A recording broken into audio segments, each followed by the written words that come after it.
And welcome to another edition of Anthony and Ari Unfiltered, a weekly radio show with former Congressman Anthony Esposito and Inspector General, Department of Labor, in conversation with Assemblyman Ari Brown on the hot button issues of the day. Here now are your hosts.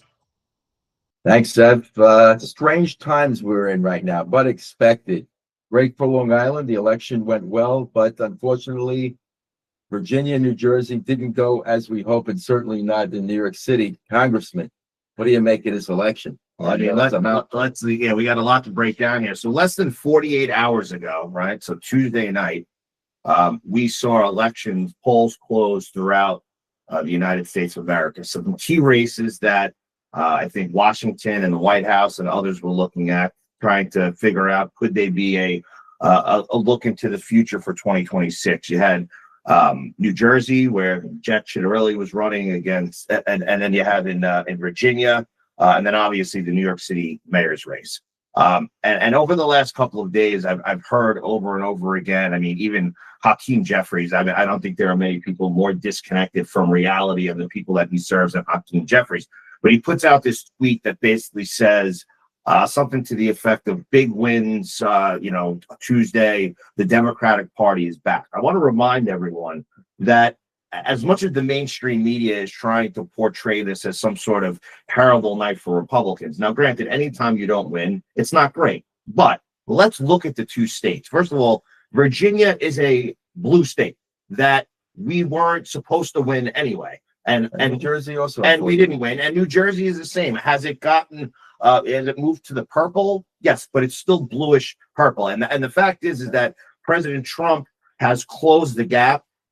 But in 2024, Kamala Harris won it. And in 2020, Joe Biden won it. And in 2016, the Democrat won. So I tell you, I'm still so surprised about New Jersey. Jack Ciattarelli ran a great campaign. I think he did a great job last time, but now I really thought he had this one. Yeah, I mean, listen, I think what it tells you is that a place like New Jersey, as much as we are moving and we're closing that gap, and President Trump has done an amazing job in a lot of places, turning a place that's deep blue to purple or even red. The fact is that you can only move it so fast, and I think Jack Ciattarelli ran a great campaign. Now that this is his third gubernatorial campaign. Obviously, he lost the primary and then ran two generals. So I would hope that I think at this point he deserves a nice retirement. He should be enjoying the Jersey Shore and his family. I mean, he's got his kids that serve this great country. So he deserves a much needed rest and relaxation. But now you move to New York City, and again, before we go that, Congressman, because that's our big issue here. Let's talk about some positive things. Yeah, Long Island, we have an amazing, incredible, most hardworking Chairman Joe Cairo, President, and he speak on the phone. Nationally regarded. We did well with our county executive race, Bruce Blakeman, our town of Hempstead supervisor, John Ferretti, and across the board. Sure did. I know you had a lot to do with it. You're daily there for all of the constituents, all of the electeds, everybody on Long Island. Let's throw some positive light on that. I mean, listen, it was a great night in Nassau County.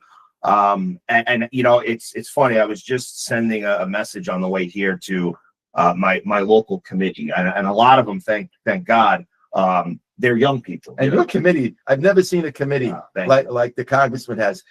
Everybody's anxious, not just a bunch of older people like me sitting there, young people anxious, ready to do it from all walks of life, filling up the Island Park headquarters. Yeah, it's great. They do a great job. I'm blessed to have them as part of the team. But I was sending a message earlier today because a lot of them, like you said, they're young men and women who are just inspired. They want to get involved. I mean, last night or Tuesday night, I should say, was great. I mean, this is a little bit off topic, but I think it just speaks volumes. So a car pulls up in front of my headquarters on Long Beach Road. Mother rolls down the window, and a young boy gets out wearing a kippah from Long Beach, and he walks in and he sees me, reintroduced himself as Congressman. My name's, I don't want to give his name for security reasons, but my name is so and so. You had come to my yeshiva, you've given me an award, and I just thought it would be awesome to come here and volunteer. He goes, there's so much at stake, and I mean, it's a 13-year-old kid who realizes that's a credit to you. Stake. In all my years, 20 years of different capacity of office, I've never seen my congressperson. You are so present, whether she's nice or not nice. I haven't seen our congresswoman. Well, she's not nice, but yeah. But the thing is, I think to your point, I have we have a great committee, and obviously our leader, Chairman Cairo, he makes people enthusiastic to be there. But Tuesday night was even extra special because, as you know, as much as I embrace and I spend a lot of time in the Jewish community, Island Park is not really a bastion of Orthodox Jews, and it was nice to see. When I come there, they say, "Wow, what's that on you?" It was nice to see. Us welcoming everyone. But getting back to that, and the young people, I was trying to explain to them over the last, especially Wednesday morning. I said, "Listen, all of you, some of you are new to politics. You're new to this game. You're new to volunteering, and I just want you to realize what we've accomplished." I said, you've been around the last few years where we've seen a lot of victories. But I need you to realize how important and how special Nassau County is under the leadership of Joe Cairo. There are countywide, there are close to 130,000 more Democrats than Republicans in the county. And if you looked at it from the Washington view, because I've seen it, if this was and the 4th Congressional District is a perfect example. When Washington looks at a place like the 4th Congressional District and they see there's 75,000 more Democrats in it than Republicans, any other place in the country, they would write it off and walk it away. But because of what we have here, and I think that it's not only great candidates, it's great issues, it's great leadership, and it's the amount of the effort that we put in, the work and the money that we raise. I mean, Tuesday night, we reelected Bruce Blakeman. We reelected Annie Donnelly, our controller, Elaine Phillips, our clerk. All 3 towns, our town of Hempstead supervisor, John Ferretti, was elected for the I got to say it. And Long Beach, first time in 54 years, complete Republican control. Every member, and that is a city where Democrats are 6 or 7 to 1. I mean, it is remarkable the work that we did. So I think it's important, and for you, for me, for all of us, all of us that are active in our local elections and local politics. When we go to speak to these people who helped and volunteered, they need to know what an amazing feat this was. I mean, people look around the country and they say, well, how did they do that? How did we do it? We did it because we had the right issues. We did it because we had the right candidates. We did it because we have the right leadership. We did it because we raised the money, and we did it because we worked our tails off every single day. And we never, ever, ever take our foot off the gas. You're right, Congressman Anthony D'Esposito. You're listening to the Anthony and Ari Unfiltered show on WNEW and WSNR. You know what it is? At the end of the day, I say this probably in every speech. We're first Long Islanders. We don't think we're Democrats or Republicans. We care about our kids, safety, and security. What Ronald Reagan always said, the first order of business for government is to protect its citizenry. And as you always say, as Bruce always says, safest county in America. And that's why Bruce overwhelmingly won, and John Ferretti won his first full term in office. We are the safest town, but now we have a border issue. So let's transition that conversation. Right at the heels of the border, especially me, I'm in Cedarhurst. You could throw a stone at Queens practically. Now I have this little kid who barely showed up to the assembly, if at all. No life experience whatsoever. Silver spoon in his mouth, and now he's going to be the mayor of New York. Let's try to break this down in a number of different ways. Yes, he's going to appoint different people to help advise him, but which will also probably have no life experience and be. You say that, and it's so true, because a lot of times when I sit in the assembly, I see my colleagues on the other side. We don't need people lawyers standing next to us as we're debating. We think on our own. They have these little kids, these 18, 19, 20-year-old kids making policy for the state. And that's what's going to happen here. But now we have the extra layer. Let's not call him. And that's gone well. Right. Let's not call him a socialist. Let's just call him the communist that he is. What's happened in England, what's happened throughout Europe, is going to happen throughout there. He's going to be looking to impose Sharia law. That's a fact. That's not hyperbole. That's exactly what he's looking to do. Forget about what we've seen him say, with the hot mic and things like that. This is a bad guy, with bad policies. You want to expand on that, Congressman? There's just so much to talk about. We could do this all night. But I think the first and foremost is we are the safest county in America. And the fact is that just like I did for nearly 20 years. Many of the people who we represent, many of our neighbors who live on Long Island in Nassau and Suffolk County, are the men and women who travel into the 5 boroughs and ride a fire truck, or patrol the streets of New York City, or ride an ambulance and provide EMS care. So this idea where people say, it's the city, it's our city. It's the place where our children and grandchildren go to be educated. We go to, it has some of the finest medical facilities in the world that people go to. And now it's going to be led by a anti-America, Jew-hating communist who has legitimately campaigned over the last 2 months with an unindicted co-conspirator of the 1993 World Trade Center bombing. I mean, this is the mayor of New York City. We're not talking about the mayor of some, Yahoo town and wherever. This is when people think about what's happening in America. I mean, you think about it, and this is so basic, but think about all across the world, right? When the clock strikes midnight and we welcome a new year, where are all the eyes?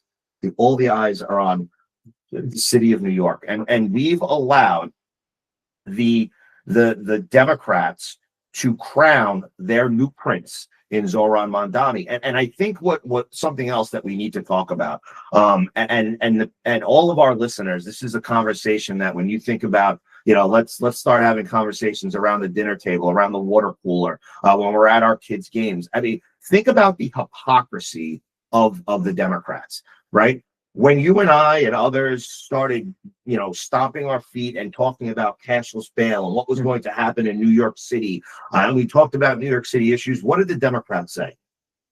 You represent Long Island. Right. Don't talk about New York City. But now you have Democrats who are trying to claim that they're moderate. They're not moderate, just looking at their voting records. All they're talking about is New York City. I mean, Laura Gillen, the polls were barely closed, and she was putting a statement out last night how she disagrees with Zoran Mandani. You disagree. Where were you before? Where were you before, first of all? Second of all, your governor candidate, your gubernatorial candidate endorsed this guy. And lastly, he is the face of your party. He is now the face of the Democratic Party. And I'm telling you, as we move into the end of this year and prepare for the 2026 midterm elections, every Democrat throughout the United States of America is going to have to answer when they're running for Congress this year about Zoran Mandani. I want to expand on that a little bit.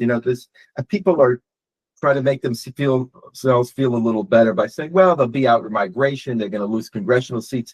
This is done purposefully. I strongly believe that I think New York lost 1 million people in outward migration. I believe he wants the white and hardworking, of course, constituency. And he'll walk into every election. And he'll bring in his Islamist counterparts and comrades, and chaos and mayhem will flow throughout all avenues of New York City. I saw that he said, we're going to get rid of the last bastion of republicanism in New York City by going after Staten Island tenfold. They hold their own, and it is a bastion of my Republican colleagues, but I'm very concerned. Or I throw this out all the time. Should Long Island become a state with upstate New York, or should let New Jersey just take New York City? Right. Well, how about this? How about the fact that the guy hasn't been sworn in yet? He was on Tuesday night elected for less than 10 minutes. And he's already, his first the course of action is to go after Republicans. Yeah. Think about that. And in that Islamist chant, whatever the heck he was saying. And one of the things that is not talked about, I mean, I did an interview just the other day, and I think it's something that we need to talk about. I mean, he spent so much of his speech on Tuesday night talking about Donald Trump, right? You would think he ran against Donald Trump because he's working in parallel and tandem with AOC, who may take that leap. You never know. Of course, and for the sake of the future of New York State, and for the opportunities that we're going to have in November of 2026 with the governor's mansion and picking up more seats in Congress, I only hope that AOC announces she's running sooner rather than later. I wasn't talking about Senate, Congressman. I was talking about presidential. As crazy as that well, sounds. we'll see. Hopefully she goes for the Senate first. Yeah. But I think what's also important is you talk about, I mean, a lot of our listeners, I mean, This is the guy who was just elected to be the mayor of the city of New York has threatened to handcuff and arrest Bibi Netanyahu when he comes to New York City. And folks, anybody who's listening, and I know it's difficult, And a lot of Jewish listeners listen to what the Congressman it's difficult for maybe me to say this, and a lot easier for you, but for those of you that are listening, I mean, that comment alone should make sure that no Jewish New Yorker ever votes for a Democrat ever again. So, you certainly you can say it because you've always been there for the Jewish people. I'm in a very not awkward situation, unique situation. As you know, I'm the only Republican who wears a yarmulke in the state. That's it. And it's state elected history, unfortunately. The Jews, unfortunately, will always vote the wrong way. History has always shown that. My grandmother and mother went through the Holocaust, always said as the German Jews were being marched into the gas chambers, they said, they don't really mean us. They just mean the Polish Jews. It's not going to change. But I say this every show, and I say it again. If my 5 colleagues, yarmulke-wearing colleagues on the other side of the aisle, would come to our side of the assembly, all right, you may not get as much funding as you'll get on the other side, but we'll get rid of the supermajority. We have some wonderful potential candidates for the gubernatorial race. The Senate already got rid of the supermajority. We can make earth-shattering differences. And if you really want to help the Jewish people, and I'm saying this to all of my Jewish colleagues, you could save the Jewish people by neutering this bastard, Zohran Mamdani. Because as we know, Carl, the Speaker of the House, endorsed him. Could you imagine the Speaker of the House endorsing someone who never denounced globalizing intifada? It's time, my colleagues, you stand up. And I'm going to say to the constituents, stop voting the wrong way. Push your elected officials to become Republicans. It's that simple. This doesn't take any genius to understand. Yeah, that and focus on the work that individuals do. You know, people shouldn't be entitled to your vote just because they win an election. They should prove that they support, in this case, the Jewish community. I hear you, but so their answer is going to be, well, they just delivered a Hatzalah vehicle to my community. Okay, I heard this with several of my colleagues. Yes, they deliver on the small items, but what good is the Hatzalah vehicle if the city's burning? Yes, the Hatzalah vehicle is very helpful when Zohran Mamdani is allowing New York City residents to beat and light Jewish people on fire in the middle of the city of New York. That's unfortunate. I mean, that's what we're going to be dealing with, is that the streets are going to be left free to do whatever they want. I mean, think about he is going to legitimately handcuff the New York City Police Department. He has called for the dismantling and the defunding of the NYPD and law enforcement agencies. He has said that they are racist, that they are homophobic. I mean, this is a guy who has already said, and this is something too that really, I mean, the Jewish community and really every community needs to understand. But every other community, they coalesce to some degree. The Jewish community, the bleeding heart liberal mentality must stop already. We are creating our own demise, and I'm willing to bet between 25 and 30% of Jews voted for Mamdani. I mean, this is a guy who has said he is going to dismantle the collaboration and coordination between the New York City Police Department and really the FDNY and the federal law enforcement agencies. So that means the task forces, like the task forces that go after gun trafficking, to keep our community safe, and to, God forbid, take guns off the street that people could walk into a shul yeshiva and do a mass shooting. The individuals who are investigating narcotic trafficking, poison coming into our communities from all over the place, especially after the disastrous open borders of the Biden-Harris administration. What about, I mean, it started because of New York City. The Joint Terrorist Task Force, and men and women who from all different law enforcement agencies share intelligence and information to thwart terrorist attacks, to hunt down people who want to harm our communities and our nation. He says, no, we're no longer working with them. Congressman, let me ask you something. I know you can't speak for the president, though he certainly knows you well. He just appointed you to a wonderful position as the Inspector General of the Department of Labor. I know you got a few more hearings, or maybe the hearings are done, but not speaking for him, but from what I've heard, what the president said many times, that should Mamdani impose some of these radical ideas on New York City. He's certainly going to withhold federal funding. Yeah. You can expand on that. And also, what can be done to situations like with ICE federal? Can ICE still come into New York City? Yeah, I mean, I think what we're going to see, I'll answer the second question first. I mean, I think what we're going to see is we're going to see situations like we've encountered with J.B. Pritzker, with Gavin Newsom, with others, where they, file litigation and ultimately the federal government wins because President Trump is the commander in chief and he took an oath to protect and serve and to keep people safe. It wasn't just a campaign promise that he wanted to make America safe again. He actually is living it every day. And the fact that we have Democrats like Pritzker, like Gavin Newsom, we don't want these communities to be safe.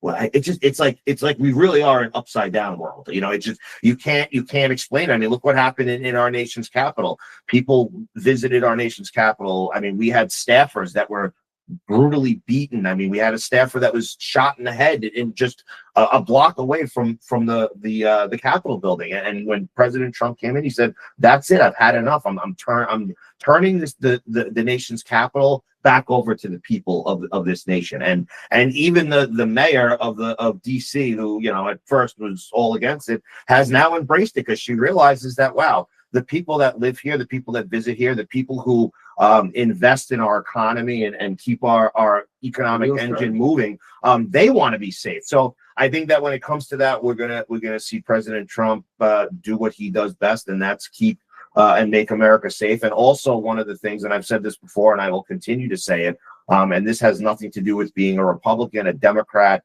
This is about someone that has worn the uniform, who has put that badge on his chest and gone out to hold the line between good and evil. We have never, and for law enforcement professionals throughout the country, we have never, ever had a better friend in the Oval Office than we have in President Trump. And the Jewish people should recognize that also. Jewish people have never had a better friend than Very I was true. a big Reagan fan, but can't compare to President Trump. And that's not rhetoric. The fact that we've never had a better friend in the Oval Office to the Jewish people. That's not rhetoric. He's proved that, whether it's the embassy in Jerusalem, whether it's the Abraham Accords, whether it is the peace throughout the world, the peace that he's fighting for every single day.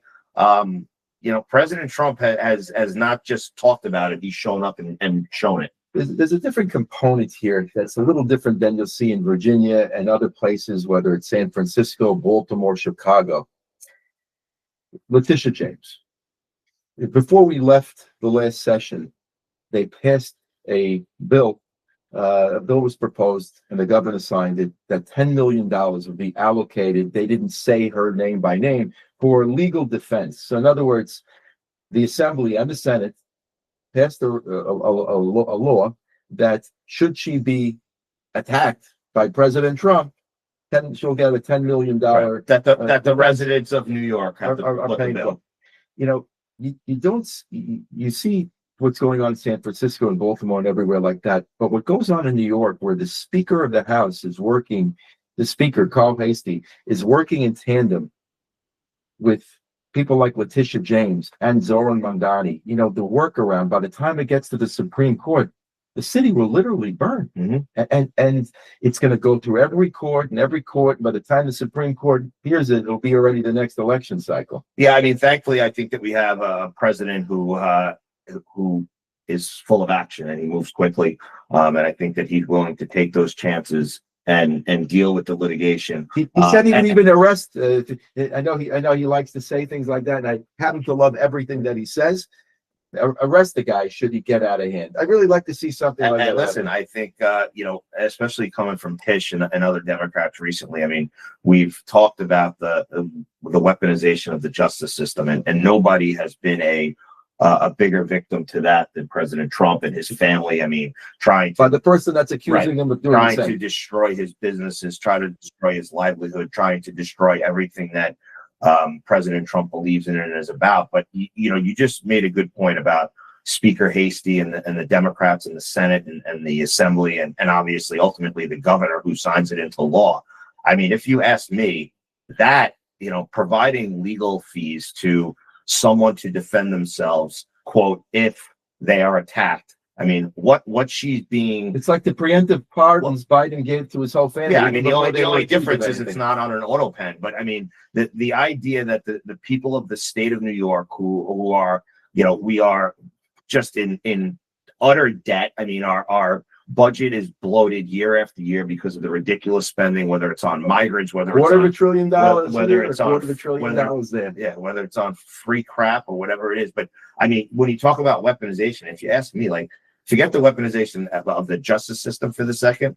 What about the weaponization of government? I mean, that's really what the Democrats are doing in the state of New York. They're weaponizing the government that's by the people for the people in order to pay the legal fees of Tish James, by the way, in a case that has nothing to do with her official abilities or capacity as the attorney general. Congressman, before we go, I'd like to leave on a high note. I'm going to put you on the spot. Yep. I want to hear a message, something very positive for all New Yorkers, because my race, other races will be happening now. The gubernatorial race is going to be well underway very soon. Give us some hope. I think that we have an opportunity to save New York. I think that there are a few candidates statewide that are coming out and talking about the opportunity to run for governor, and at least a few that I've heard, I know them all personally. I consider them dear friends, and I think that it says something when you have someone running for office, and people ask me, well, what do you like about them? And recently I've said, the few people that I know that have thrown their names in the hat to run for governor, if I had to leave my nieces Sailor and Evie with someone, I would trust them with them alone, and I think that speaks volumes. But we have an opportunity in 2026 to save New York, to put law and order ahead of chaos, to keep people in New York and stop leading the nation in out migration, and to just really start governing this state with common sense. And I think that, like you mentioned a few minutes ago, we're gonna hold the seats that we have in the assembly and hopefully grow some to break that super majority.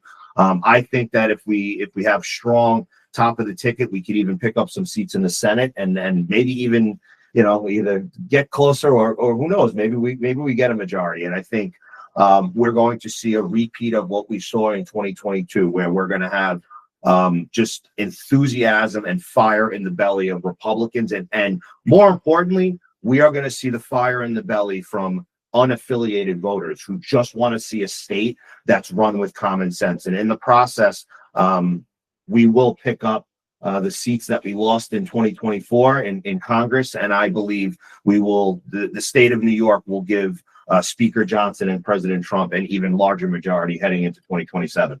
So I love this guy. Always inspirational. Our Congressman Anthony Esposito, soon to be Inspector General, Department of Labor. Thank you, my friend. You're always the best. Thank you, You're Ari. listening to the Anthony and Ari Unfiltered show on WNEW 102.7 FM and WSNR 620 AM. Thank you all. Great job, gentlemen. Great job. Thanks, Ev. Good.